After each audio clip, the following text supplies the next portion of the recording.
Good morning everyone. আমার নতুন একটা ভিডিওতে সবাইকে জানাই স্বাগত। আপনারা সবাই কেমন আছেন? নিশ্চয়ই ভালো আছেন, আমিও খুব ভালো আছি। তো সকাল সকাল দেখুন দুধ গরম করতে বসে গেছি। অ্যাকচুয়ালি আজকে ভাবছি কি যে একটু দুধ আর বনভিটা খাবো। আর মার কাছে বা দিদার কাছে শুনতাম যে ঘুম থেকে উঠে যদি দুধ উতলানো দেখা যায় নাকি খুব শুভ হয়। এটা আমাকে আমার দিদা বলতো। তাই এদিকে দেখুন ভাতও মোটামুটি হচ্ছে উতল এসে গেছে। আর এইদিকে আমি দুধটা গরম করে বনভিটা দিয়ে দুধটা খাবো। আজকে এটা দিয়েই ব্রেকফাস্টটা করে নেবো সকালবেলা। আমার সকালবেলা বেশি কিছু খাই না, আমি এটুকুই খাই। আর এইদিকে আজকের মেনু ভাবছি যে আজকে মাশরুম বানাবো। মাশরুম আমি কিন্তু খাই না, আমার দেওর আর আমার বরই খাবে মাশরুম, কারণ আমার মাশরুম প্রিয় না। তো আজ মাশরুমটা আমি ভাবছি কি প্রথমে পুটিং করে নেবো, তারপরে মাশরুমটা বানাবো। ওই পুটিংয়ে যেগুলো লাগে কর্নফ্লাওয়ার, ময়দা, একটু শুকনো লঙ্কার গুঁড়ো, তারপরে একটু আদা রসুনের পেস্ট ভাবলাম দেবো, কিন্তু তারপরে ভাবছি কি না দেবো না, থাক আজকে একটু অন্যরকমভাবেই বানাই।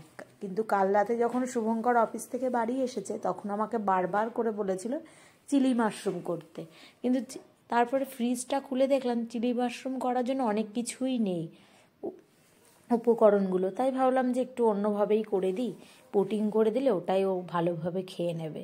ওদের খুব মাশরুম দুই ভাইয়ের খুবই পছন্দের, কিন্তু আমার কিন্তু কোনো দিনই ভালো লাগে না। আমি কিন্তু মাশরুমটাকে এখনও ব্যাঙের ছাতাই বলি। তা মাঝে মধ্যে হাসিও পায়। আমার দেওরকে আজকেই তো দুপুরবেলা খেতে দেওয়ার সময় বলছিলাম যে এই মাশরুমটাকে এখনও কি ব্যাঙের ছাতা? তা ও আমাকে বলছে না বৌদি, মাশরুম চাষ করা হয়। তারপরে ইতিমধ্যে দেখুন আমি পেঁয়াজটা কুচি করে নিয়েছি। কুচি করার পরে একটু একটু লঙ্কাও পেস্ট করে নিয়েছিলাম। আর তারপরে হচ্ছে পেঁয়াজ কুচি করার পর একটু নুন দিয়ে নিয়েছি, নুন দিলে মজে তাড়াতাড়ি নাকি। তারপর আদা রসুনের পেস্ট যেগুলো দেয় রান্নায়, মাংসের মতো করেই বানিয়েছি, জাস্ট একটু পুটিং করে নিয়েছিলাম মাশরুমটা। তো আমরা এইদিকে আদা রসুনের পেস্টটা তেলের মধ্যে দিয়ে তারপর নাড়াচাড়া করছি। আর এই দিকে জানেন তো একটা জিনিস দেখলাম, টমেটো কিনছি, টমেটোগুলো না লাল টকটকের টমেটো কিনছি, কিন্তু পেস্ট করার সময় না লাল ভাবটা আর নেই। দেখুন কেমন সাদা হয়ে রয়েছে, মানে লালই হচ্ছে না। আমি কেন বুঝতে পারছি না, হয়তো এই দেশের টমেটোগুলো এরকম। আপনারা যারা হায়দ্রাবাদে থাকেন তারা একটু কমেন্ট করে জানাবেন তো যে এখানকার টমেটোগুলো এরকম কি না, না শীতের জন্য এরকম টমেটো হচ্ছে, সেটাও আমি বুঝতে পারছি না। তারপর আমি তো মনে মনে ভাবছি কি জানি, এত দুটো টমেটো কাটলাম, কোনো কিছুই লাল হচ্ছে না, টমেটো এরকম সাদা।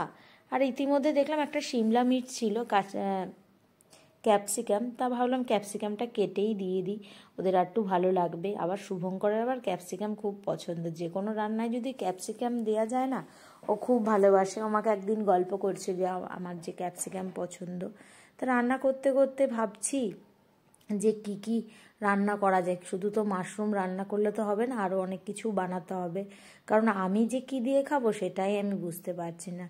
তো ইতিমধ্যে হচ্ছে যে প্রতিদিনের যে মশলাগুলো মাংসে দেওয়া হয়, চিকেনে, সেই মশলাগুলো ওই ধনের গুঁড়ো, জিরের গুঁড়ো, একটু শুকনো লঙ্কার গুঁড়ো, তারপরে একটু কাশ্মীরি লঙ্কার গুঁড়ো, একটু রং হওয়ার জন্য, যেহেতু টমেটোতে রং নেই তো বুঝতে পারছি না। তাই ইতিমধ্যে দেখছি যে কাশ্মীরি যে লঙ্কার গুঁড়োগুলো যে রয়েছে সেটা না অল্প একটুই আছে। কি জানি আগের দিন বাজার থেকে আসার সময় ভুলেই গেছি আনতে, তাই প্যাকেটে যেটুকু আছে সেটুকুই কোড়াই টোড়াই দিচ্ছি যে আজকের মতো হয়ে যাবে। এই যা আজকে একটা কথা আপনাদের সাথে শেয়ার করাই হয়নি। আগের দিন জানেন তো আমি যখন বাজারে গেলাম, বাজারে যাওয়ার সময় না আমি একটা খুব ইচ্ছে ছিল যে একটু পুঁই শাক খাবো, কিন্তু পুঁই শাক আর বুঝতে পারছি না। আমাদের দেশের পুঁই শাকগুলো গ্রিন গ্রিন সবুজ সবুজ হয়, মোটা মোটা ডাঁটি হয়, না আমি এখানে পুঁই শাক খুঁজেই পাচ্ছি না। এরপরে ইতিমধ্যে আমি তো তেলেগু পারি না, তা আমি হিন্দিতে জিজ্ঞাসা করছি, ওরা কিন্তু বুঝতেই পারছে না। আমাকে বলেই যাচ্ছে একটা গাছ পাতা, আমি এটা তো লতা পাতা। আমি মনে মনে ভাবছি যে এইগুলো তো লতা পাতা, আমাদের তো বাড়িতে কাঁঠাল গাছের সাথে কত জড়ানো আছে। তার মধ্যে দেখুন ইতিমধ্যে না আমি জল দিয়ে দিয়েছি, মশলাটা বেশ কষে গেছে, জলটা দিয়ে দিলে না একটু ভালো গাঢ় হয়। আর মিক্সারটা চলে আসার পরে খুব শান্তি এসেছে আমার, যে মিক্সিটা চলে এসেছে, কোনো কিছু রান্না নিয়ে প্রবলেম নেই। আগে যেন মিক্সি না থাকলে যেন চোখে আমি অন্ধকার দেখি। জলটা দিয়ে একটু কষাচ্ছে। আর যে কথা বলছিলাম, পুঁই শাক চিনতে পারছিলাম না। এবার আমি শুভঙ্করকে এসে জিজ্ঞাসা করলাম যে তেলেগুতে পুঁই শাক কী বলে। ও আবার আমাকে কী একটা নাম বলে, যা ভুলেই গেছি আমি, কী যেন নাম একটা বললো। আমার না এত মনে থাকে না তেলেগু কথা, হিন্দিতেও বলছিলাম বুঝতেই পারছিল না। আসলে আমি যেই দোকানটায় গেছিলাম না সেটা হচ্ছে তেলেগু দোকান। মানে এখানে না ওরা নিজেদের মানে হাফ তেলেগু বোঝে হাফ হিন্দি বোঝে, আমি তো বড়ই গন্ডগোলে পড়ে যায়। আর ইতিমধ্যে দেখুন মশলাটাও হয়ে গেছে, জল দিয়ে বেশ ফুটে গেছে।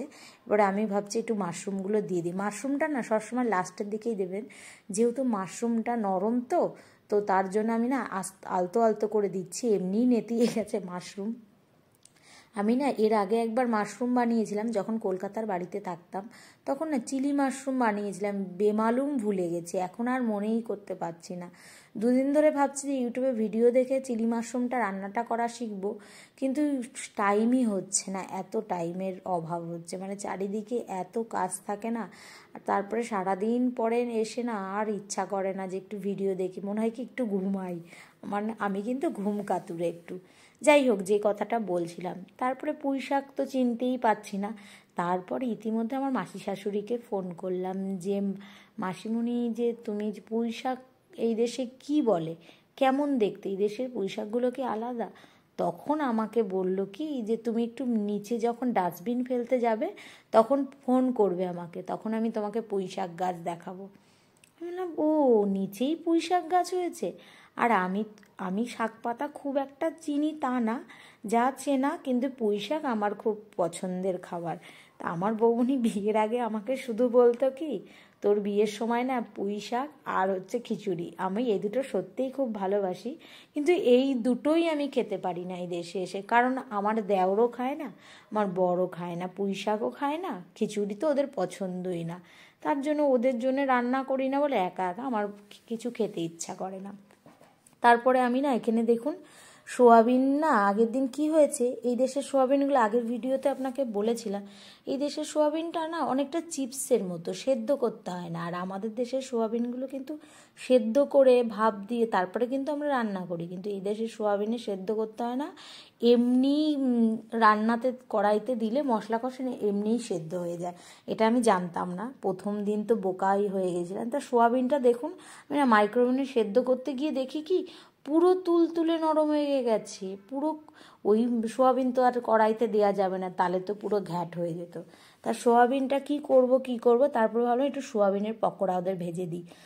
কিন্তু সোয়াবিনের পকোড়া যে এইভাবে করে আমি কিন্তু কোনো ভিডিও দেখে করিনি, এমনিই মাথার মধ্যে খাটলো যে একটু, যেহেতু এটা এত নরম তুলতুলে হয়ে গেছে, তাহলে এটা ভালো করে পেঁয়াজ লঙ্কা বেসন কর্নফ্লাওয়ার দিয়ে ওদের ভেজে দেবো, ওরা ভালো মুখ করে খেয়ে নেবে। তা আজকে কিন্তু আমি মাশরুম সোয়াবিনের পকোড়া আর হচ্ছে আগের দিন না আমি মাছের ঝোল বানিয়েছিলাম, যেহেতু ওদের মাঝে মাশরুম করতে হবে, আমি না একটু ঘেন্নাই পাই মাশরুমে, ভালো লাগে না, মনে হয় কী রান্না করছি, কিন্তু খুব মাশরুম তো ওরকম না, কিন্তু ছোটোবেলা থেকে যেটা দেখে এসেছি আমাদের গ্রামে যে ওটাকে ব্যাঙের ছাতাই বলে।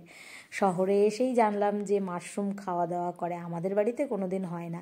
ইতিমধ্যে দেখুন আমার ওইটা কিন্তু মানে পুটিংটা করা হয়ে গেছে।